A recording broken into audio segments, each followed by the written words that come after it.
Amigo y amiga que me escuchas, te damos la bienvenida a Púlpito Reformado, la voz de la Reforma Protestante en Puerto Rico y la voz oficial de la Iglesia Presbiteriana Reformada en San Juan. Te habla el diácono Ángel Carrasquillo y te invitamos a que en la próxima hora nos acompañes para que oigas palabra de Dios. Busca tu Biblia, la palabra de Dios, la palabra que no se equivoca, la palabra que no vuelve atrás vacía. Esa palabra que es como espada de dos filos, la espada del Espíritu que llega a lo más profundo del ser humano por el poder del Espíritu Santo. Sí, quédate con nosotros para que aprendas de esa palabra que no se equivoca, de esa palabra que es eterna. Para hoy, el tema que hemos preparado es la mujer en el ministerio. La mujer en el ministerio. Esta noche tengo el honor y el placer de presentarles a dos hermanos a quienes aprecio, no tienen idea. Me acompaña el hermano Peter Weaver, quien también es un anciano en receso de la congregación. Dios les bendiga, amados hermanos. Y el pastor Brandy López de nuestra misión en Arroyo. Amén. Dios les bendiga a todos los que nos escuchan.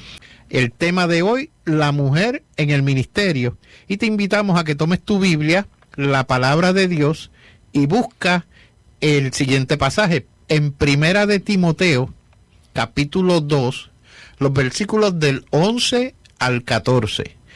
Primera de Timoteo, capítulo 2, los versículos del 11 al 14, y nuestro hermano Brandy López habrá de leer la palabra. Sí, hermano. Primera de Timoteo, capítulo 2, verso del 11 al 14, dice así: La mujer aprenda en silencio con toda sujeción, porque no permito a la mujer enseñar ni ejercer dominio sobre el hombre, sino estar en silencio, porque Adán fue formado primero, después Eva, y Adán no fue engañado, sino que la mujer, siendo engañada, incurrió en transgresión. Amén, amén. El tema, hermanos, la mujer en el ministerio. Específicamente, el tema surge de hace par de semanas, el hermano Brandy y yo estábamos hablando de otro tema, pero alguien hizo la pregunta acerca de qué, o cuál era, o qué opinión nos merecía, pues, que la mujer en el ministerio, relacionada a la polémica o a la situación que estábamos discutiendo ese día. En particular, Brandy me comentó, me dijo, fíjate, eso sería un buen programa, la mujer en el ministerio. ¿Por qué? Porque se saca de contexto muchos pasajes bíblicos que indican que la mujer pudiera estar o ejercer el ministerio. Estamos hablando por ministerio, el ministerio pastoral. El oficio. El oficio. El oficio.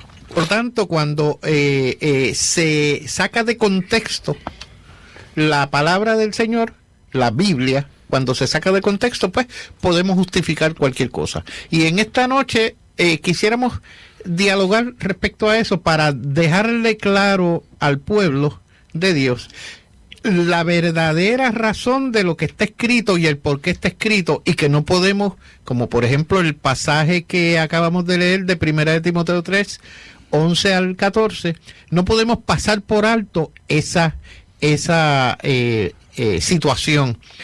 Me gustaría aclarar, antes que comencemos la discusión en la mesa, uno, el Espíritu Santo le dictó, inspiró a los autores de la Biblia, de los 66 libros de la Biblia, los inspiró para que escribieran lo que Dios, a través del Espíritu Santo, está hablando al pueblo.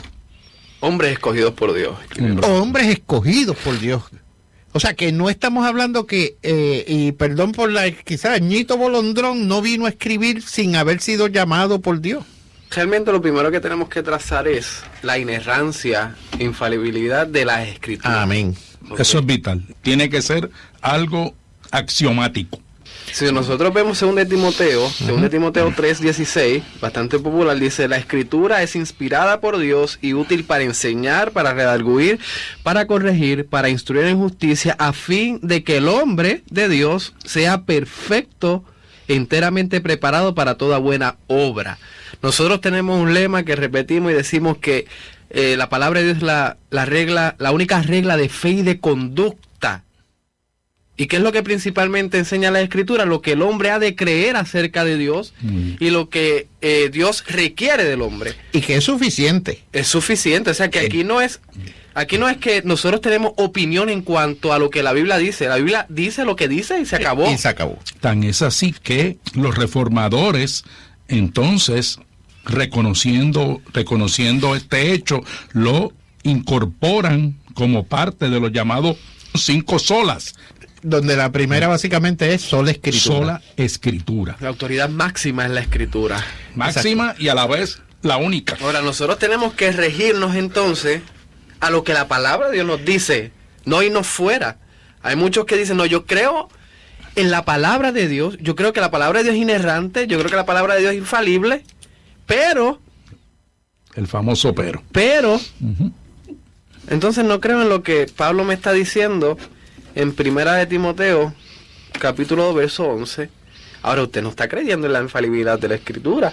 No, y déjame añadirle algo que quizás pueda sonar fuerte, pero yo he escuchado que me han dicho ahí en la cara.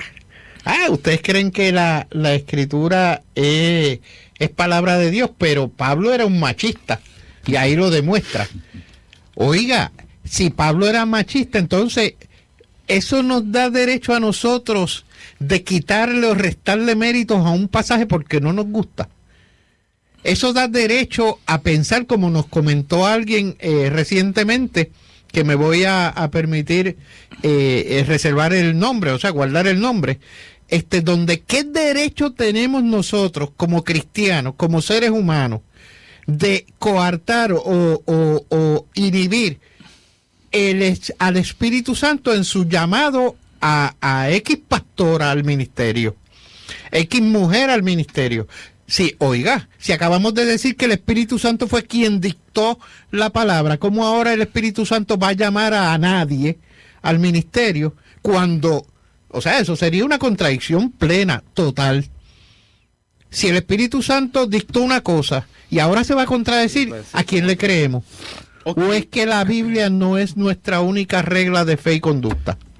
No, ahora vamos a decir que según lo que la persona dice, que quiénes somos nosotros para, en cierta manera él dijo, aguantar el Espíritu Santo. Aguantarlo, correcto. Ahora, pero ¿quién es el que nos dice a nosotros? Entonces, ¿quién interpreta el Espíritu Santo hoy día? O sea que cualquiera que se levante a decir, el Espíritu Santo me dijo, subjetivo, o el Espíritu Santo me guía.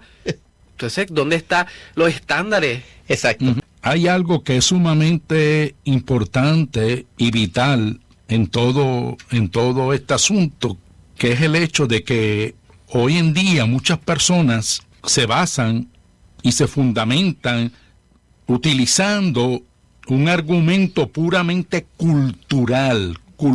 Muy bien. O sea que la cultura moderna, contemporánea, nos dicta entonces a nosotros de que la mujer puede tener entonces los mismos atributos que el varón y que por lo tanto puede estar apta para asumir el pastorado. Sin embargo, mis amados hermanos, el argumento que utiliza Pablo en este capítulo 2 de su primera carta a Timoteo es un argumento que no es cultural, sino que más bien es un argumento entonces creacional.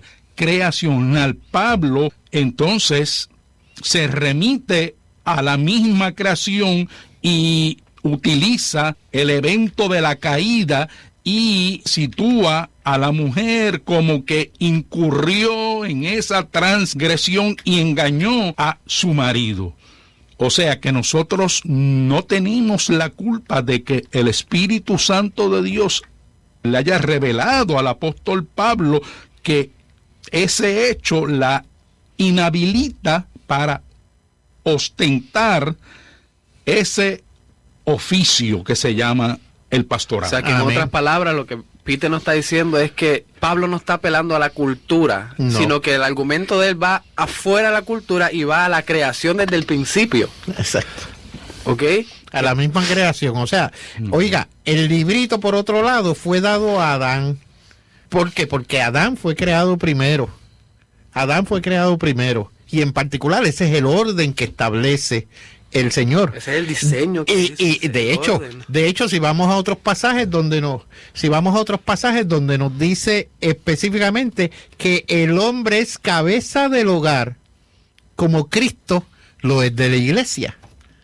El hombre es cabeza del hogar como Cristo lo es de la iglesia.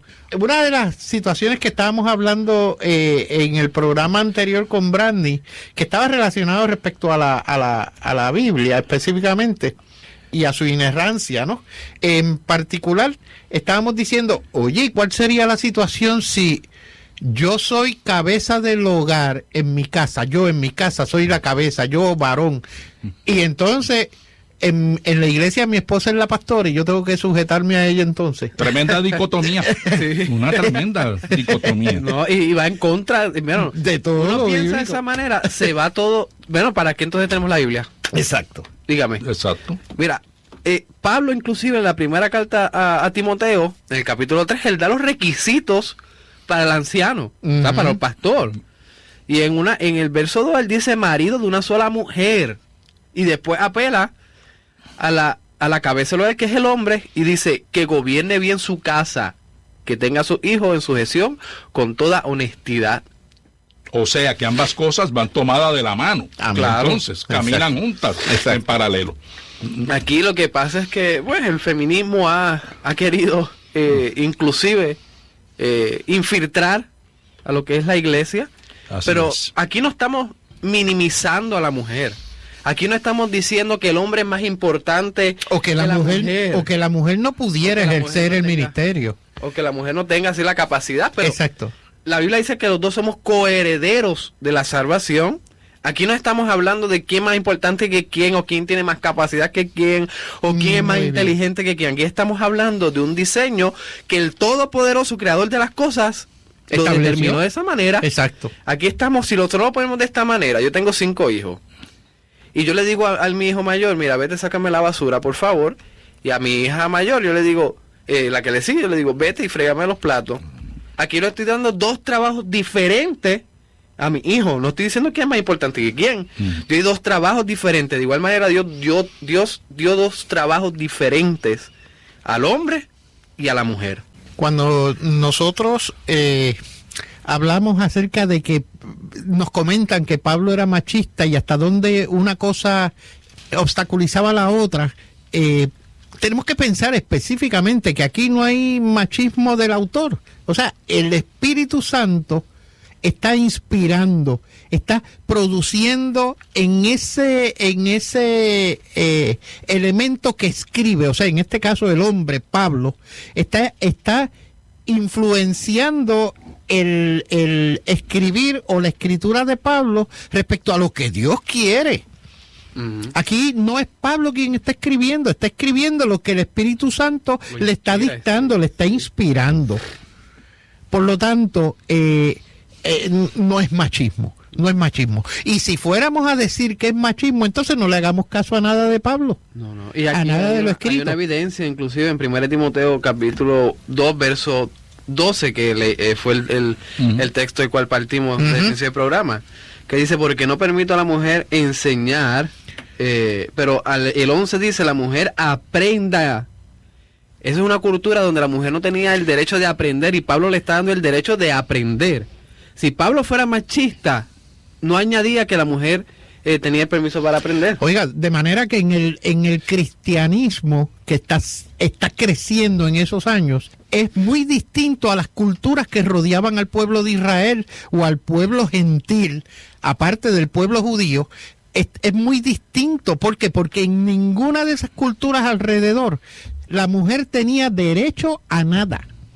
A nada. Estaba como un 0 a la izquierda. Así es. Un 0 a la izquierda. Mire, otro pasaje que se saca de contexto, me voy a permitir leerlo, es en Gálatas 3, los versículos 25 al 28. Pero venida la fe, ya no estamos bajo ayo, pues todos sois hijos de Dios por la fe en Cristo Jesús. Porque todos los que habéis sido bautizados en Cristo, de Cristo estáis revestidos. Ya no hay judío ni griego, no hay esclavo ni libre, no hay varón ni mujer, porque todos vosotros sois uno en Cristo Jesús. Así nos dice Gálatas 3, 25 al 28. Nos llama la atención el hecho de que no hay varón ni mujer, y eso es lo que entonces estos grupos que justifican la participación en el ministerio, en el pastorado de la mujer, quiere decir que como ya no hay varón, no hay mujer, o sea, no hay diferencia. Muy peligroso. Oh, súper peligroso, porque abre la puerta a muchas vertientes. Sí. Por ejemplo, la perspectiva de género. De género, definitivo. Sí. La perspectiva de género. O sea, y que abre las puertas inclusive. Que es peor. Que estos grupos, se puede decir la mayoría de estos grupos que ven positivo a la mujer en el pastorado, son grupos pues en cierta manera conservadores que no creen en la homosexualidad, sino que creen en el matrimonio hombre-mujer. Pero esta interpretación que ellos le abre las puertas a que entonces un homosexual pueda ser hasta pastor de una iglesia cristiana. Seguro, máximo cuando puede aducir o puede decir, venir y decirle a la congregación, el Espíritu Santo me llamó al pastorado. Exacto. Y no hay quien le pueda decir nada. ¿Y quién le va a decir que no? Usted ve los peligros cuando no le creemos a la Biblia o cuando queremos, por culpa del liberalismo, queremos decir lo que nos dé la gana a nosotros como hombres. Porque la Biblia ya son otros 20 pesos, como dicen. Sí, Ángel, fíjate, también hay algo sumamente importante, que es que ese pasaje hoy en día se interpreta como que la mujer es lo mismo que el varón y que puede tener los mismos roles que el varón. Sin embargo, si nosotros estudiamos cuidadosamente, como se supone que lo hagamos, la palabra de Dios, nos daremos cuenta que el argumento en ese momento que utiliza Pablo es un argumento de carácter soteriológico que nos habla de la salvación, de el alcance de ese nuevo pacto que Cristo vino a establecer. Amén. O sea, que nos habla de que el varón en ningún momento tiene entonces ventaja sobre la mujer en el alcance de los beneficios y de las disposiciones de ese nuevo pacto. En ningún momento ese pasaje nos habla a nosotros de eclesiología, ni de la administración de la iglesia de Jesucristo. Amén. Es muy importante que tengamos eso en cuenta. Me gustaría también argumentar en la interpretación de ese pasaje un poco más, pero yo creo que vamos a la... no, todavía, nos quedan apenas 2 minutos. Ok, sí, mira, el pasaje realmente lo que dice es lo que exactamente Peter nos compartió. Es un pasaje que habla de la salvación y del pacto perpetuo que ahora es en Cristo, que ahora pasa a Cristo Jesús. O sea, si nosotros vamos a Gálatas 3, versos 15, dice, hermanos, hablo en términos humanos, un pacto, aunque sea de hombre, una vez ratificada, nadie lo invalida, ni le añade. Ahora bien, a Abraham fueron hechas las promesas y a su simiente. Y si buscamos el verso 29 del mismo capítulo 3, que viene luego del verso que está en controversia, dice, y si vosotros sois de Cristo, ciertamente linaje de Abraham sois, y herederos según la promesa. Aquí no está hablando de que el hombre es como la mujer o la mujer es como el hombre. Aquí está hablando de que la salvación, el pacto de Dios, no solamente es con el hombre, sino también con la mujer, que no solamente es con judíos, sino que también con griegos, que no es solamente con puertorriqueños, sino también con mexicanos. O sea, que la salvación es para todo y no para un sector en específico y solamente. Amén. Muy bien. Yo quería mencionar también, o sea, en eso que tú estás mencionando, ya no hay judío ni griego, o sea, la salvación fue sacada, fue extraída del pueblo judío. Sí. O sea, ahora aplica a todo. Esclavo ni libre. Oiga, no hay esclavo ni libre en el sentido de que inclusive aquel que acepta a Cristo no dejaba de ser esclavo. No. En ese entonces no dejaba de ser esclavo. O sea, hay hay distintas vertientes por las cuales pudiéramos ver esto desde otro contexto, pero la forma de verlo es en términos de lo que están diciendo mis compañeros aquí en la mesa.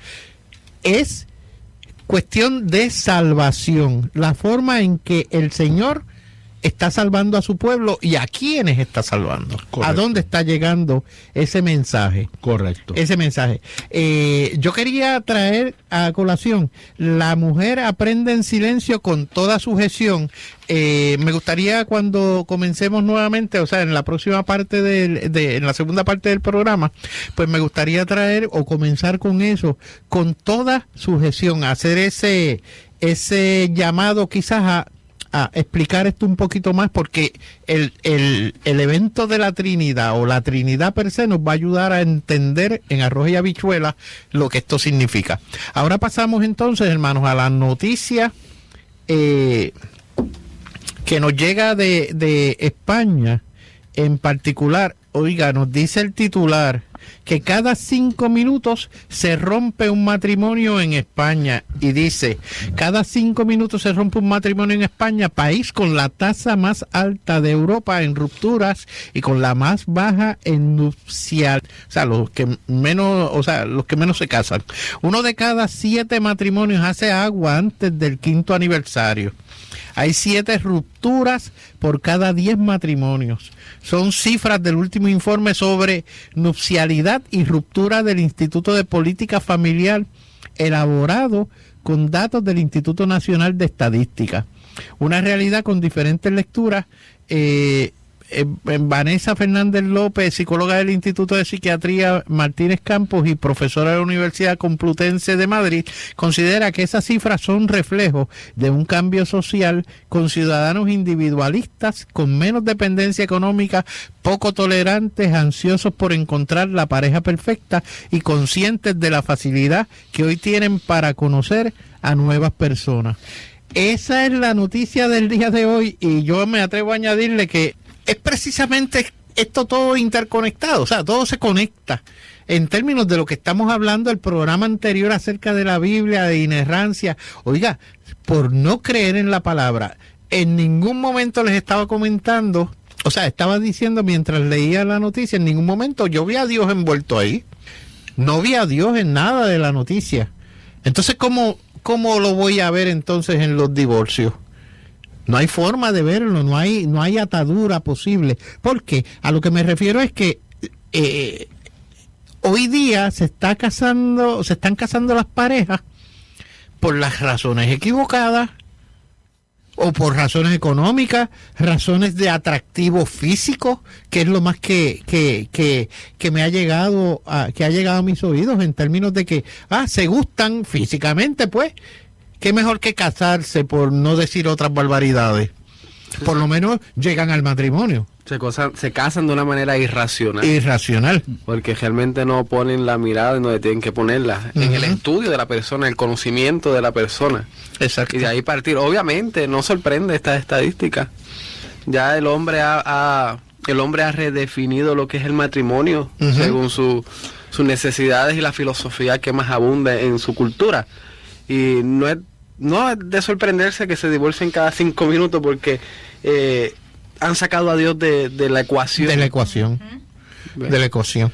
De hecho, recientemente yo decía, y lo he dicho en varias ocasiones, a lo mejor ya canso, pero hay un anuncio de un pan de estos especial que dice específicamente: el joven sale de su hogar y se encuentra al abuelo jugando dominó con sus amigos, y le dice, saludándolo, meneando el brazo así, le dice: bendición, abuelo. Y la contestación no fue Dios te bendiga, la contestación fue del abuelo a él: bendición, mijo.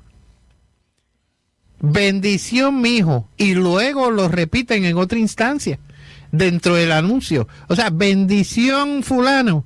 Bendición, mijo.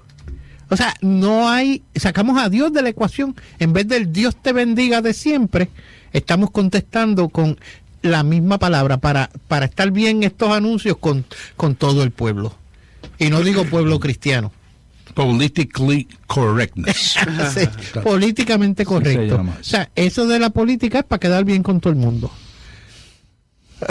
Bueno, hermanos, hoy no vamos a estar hablando o contestando otras preguntas que pudieran hacernos en un momento determinado, sí, pero llegan a nuestra mesa.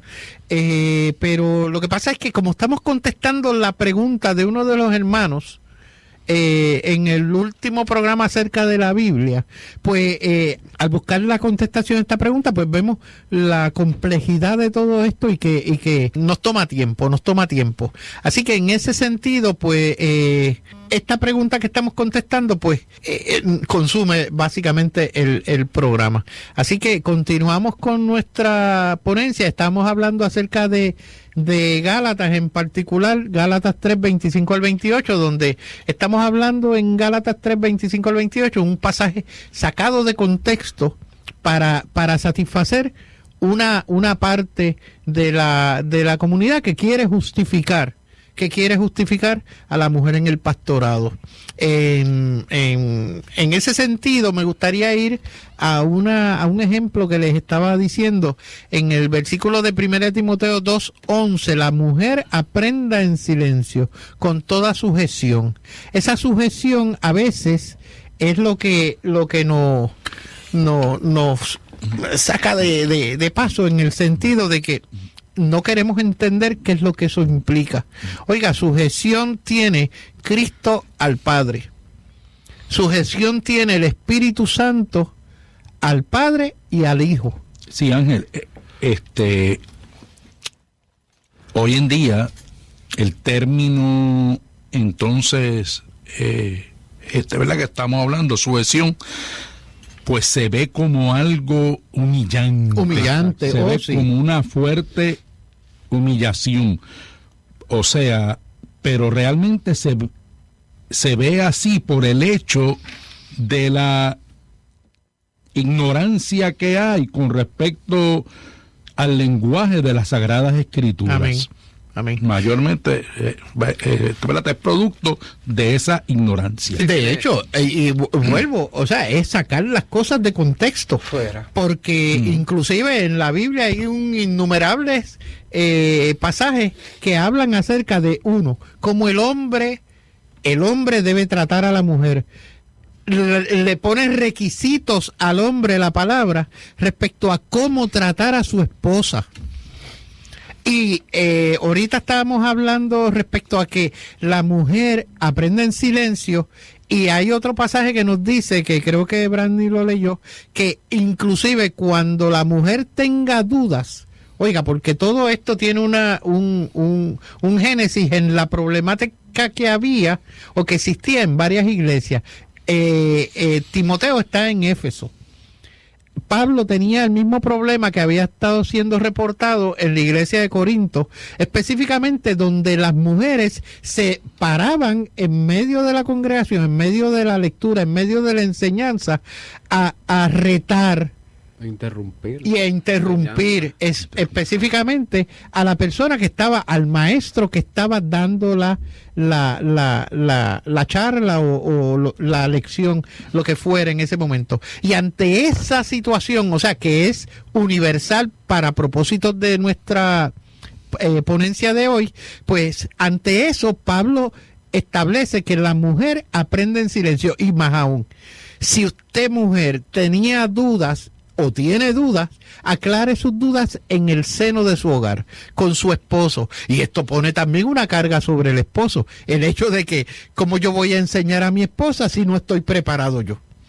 Por lo tanto, tengo yo que prepararme responsablemente en la palabra, conocerla y lo que significa, para poder enseñarle a otros, en específico a mi esposa. Mi familia, sí.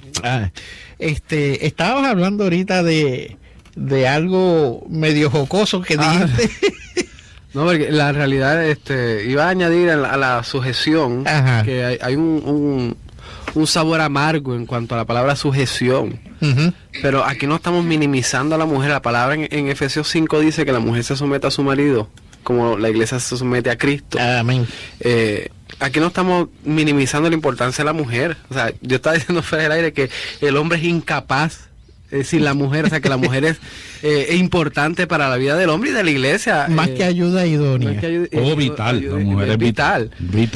Pero la palabra habla de una sujeción y eso no podemos negarlo. Y en todo el ámbito de nuestras vidas tenemos que sujetar a nuestro jefe, al gobierno, a la policía, a todas estas cosas. Hay sujeción. A Dios, por más que todo, tenemos que sujetarnos. Y Dios demanda que la mujer se sujete a su marido. Ahora, esto no es de maltrato, de humillación, esto es, así como Cristo trata a la iglesia, el hombre debe tratar a su esposa. Amén. Que si llega al punto de que tiene que dar su vida por su esposa, tiene que hacerlo. Tiene que entregar su vida. Pero hay un orden que Dios determinó desde el principio. Y es que la mujer se sujeta al hombre y que el hombre es el que tiene el llamado para tomar el oficio de pastor y no la mujer. Exacto. De hecho, la misma palabra dice que el hombre es el sacerdote del hogar. Exacto. Y como sacerdote, pues ya saben lo que todo eso implica. Sí. Y déjeme repetir otra vez la lógica la cual nuestro hermano Ángel expuso hace algunos minutos atrás, que es que esta incongruencia que hay entre tener una mujer, una esposa pastora en la casa. Muy bien. O sea, la palabra en Efesios 5 me dice que la mujer se someta a su marido, igual primera de Timoteo, el texto que leímos, que la mujer se sujete a su marido. Y cómo esto, yo creo que ustedes piensen, cómo esto va a trabajar, cómo es que vamos a relacionar esta práctica de ser pastora con la sujeción de la mujer en el hogar y la sujeción de las ovejas al pastor, que nos habla Hebreo capítulo 13, que dice: obedeced a vuestros pastores y sujetaos a ellos. O sea, ¿cómo? Yo creo que ustedes piensen, los que nos escuchan, cómo ustedes en su mente, lógica y racional, cómo ustedes van a relacionar estas dos informaciones. Dos pasajes que deben marcar la diferencia entre dónde la mujer ha de ejercer su función como ayuda idónea. No es en la iglesia, según esta palabra. No es en la iglesia, porque automáticamente con ese pasaje que nos acaba de leer el hermano Brandy, donde la iglesia se sujeta a su pastor, el pueblo de Dios se sujeta al pastor. Imagínense entonces si es una pastora que está sujeta a su esposo en el hogar. Como que no hay... Tendrá dos vidas diferentes. En la casa se somete al marido y en la iglesia se somete... Sobre todo cuando el ser humano está tan incapacitado de poder diferenciar una cosa de la otra. O sea, que ella tiene que dejar de ser pastor en su casa. Es un problemática gigante. Una gran incongruencia. Definitivo. Ángel, sí, mira, un último argumento que quiero traer... Ajá. Es el siguiente. En el original griego de las Sagradas Escrituras, nosotros podemos ver algo que es sumamente importante y decisivo a la hora de nosotros adjudicar en cuanto a este tema se refiere. Y es que en todo momento el apóstol Pablo, cuando habla de los obispos y cuando habla de los requisitos para los ancianos, para ese oficio, el apóstol en todo momento, el término que utiliza, el vocablo en el lenguaje griego es aner, y aner significa varón específicamente hablando. Si el apóstol Pablo hubiese utilizado el término antropos, pues entonces se referiría de una manera genérica a ambos, que pudiese verse, pues entonces varón o hembra. Pero Pablo es enfático en todo momento y utiliza el término aner, o sea, el varón. El varón. O sea, que no era... No, un oficio para el varón. Se cae de la mata, como dicen en Arroz y Habichuela, que no era unisex el término utilizado. Definitivamente no lo era. No lo era. Muy acertado ese comentario, de hermano. que la historia de la iglesia nos afirma que no ha habido mujer sacerdotisa, ni en el Antiguo Testamento, ni en el Nuevo Testamento. Inclusive, argumento básico es que los 12 discípulos eran varones. Hay algo más que les quiero traer en este caso, que es que esto va a sonar, esto que voy a decir ahora, pues va a sonar sumamente fuerte, pero es la realidad de los hechos, que es el hecho de que donde sí había mujeres sacerdotisas y donde se veía eso como algo normal, común y corriente, era en las culturas paganas.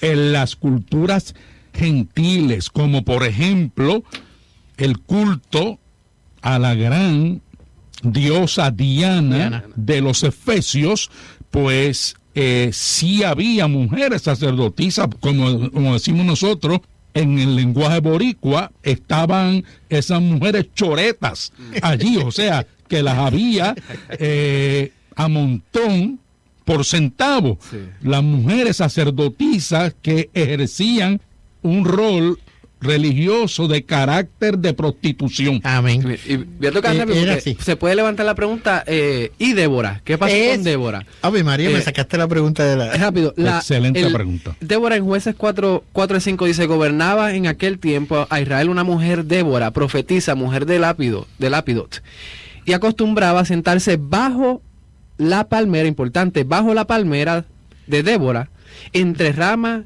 y Betel, en el monte de Efraín, y los hijos de Israel subían a ella a juicio. Esto no es un hecho normativo donde hay que hacerlo, donde la mujer tiene que ejercer este oficio. Esto fue en la historia una situación bien aislada, en donde Débora no ejercía como jueza en toda la plenitud, sino limitadamente, si lo comparamos con Salomón, donde en público él hacía juicio. Aquí Israel venía en privado, debajo de la palmera, a hablar con Débora. Igual los jueces. Todos los jueces en Israel siempre, o sea, no había nada privativo, o sea, todo era básicamente el juez iba a la situación y resolvía. Hermanos, tenemos par de preguntitas que aunque dije que no iba a contestar, pero me gustaría ir sobre una pregunta que me están hablando aquí de Febe como diaconisa, descrita en Romanos 16:1. Os recomiendo además nuestra hermana Febe, la cual es diaconisa de la iglesia de Cencrea. Para hacerlo simple, el término diaconisa versus lo que se usa en Hechos 6:3 cuando se nombran los 7 diáconos. Los 7 varones diáconos estaban dispuestos para... su función era la administración de la misericordia en aquel entonces a las viudas de los griegos que cristianos, ¿no? Y entonces se estaba tratando de ejercer ese ministerio para sacarle esa parte que perturbaba el ministerio de los apóstoles de predicación de la palabra. Y el término, en términos generales, valga la redundancia en lo que aplica, el término diaconisa se utiliza para servicio, no necesariamente para tener un oficio dentro de la iglesia. Hay otra pregunta, las mujeres que van con la Biblia de casa en casa, ¿es permitido? Sí, es permitido porque están llevando un mensaje para que usted venga a la iglesia. Están llevando ese mensaje, no están predicando, son otros 20 pesos. No son pastoras las que van. ¿Cuál es la consecuencia de ese pecado que la mujer sea pastora? Pues eso mismo, hermanos, que están específicamente violentando la palabra de Dios. Están desobedeciendo. Eso es lo que quería decir. Gracias, Peter. Están desobedeciendo la palabra de Dios, que está expresamente descrita o escrita en la Biblia, según fue inspirada para el apóstol Pablo. Peter, creo que tienes una pregunta, si puedes ir Sí, cómo brevemente sobre ella. Sí, cómo no. En esta noche se nos pregunta por qué Dios dejó que fuese María Magdalena la primera que predicó, es el término que, o sea, que la persona entonces que preguntó está utilizando sobre la resurrección de Jesucristo. Pues mire, esto es algo sumamente sencillo. En esta noche, el estudio nuestro ha girado en torno a la mujer en cuanto a el ministerio pastoral. Exacto. En ningún momento la Sagrada Escritura nos enseña en ninguna parte a nosotros el hecho de que María Magdalena fue pastora alguna vez. O sea que es una ignorancia de la cuestión. Y número 2, no fue como tal una predicación, sino que ella fue a donde los discípulos de Jesús, o sea, los apóstoles, y les informó, llena de regocijo, que Jesús, o sea, el Cristo resucitado, se le había aparecido. Definitivamente, o sea, no fue un sermón ni nada que se parezca. Exactamente. En ese sentido. Muy bien. Hermanos, queremos que nos escribas. Púlpito Reformado, P.O. Box 363864, San Juan, Puerto Rico 00936. Púlpito Reformado, P.O. Box 363864, San Juan, Puerto Rico 00936. Visita también nuestra página de internet, donde a través de presbiterianareformada.org. En la misma encontrarás una excelente colección de sermones expositivos de la palabra de Dios. Así que, amigo y amiga que me escucha, nuevamente el próximo sábado a la misma hora escucha Púlpito Reformado, la voz de la Reforma Protestante en Puerto Rico. Que Dios te esté contigo y tu familia en todo momento y te provea de todo aquello que Él ha decidido para tu vida. En el nombre de Jesús, amén y amén.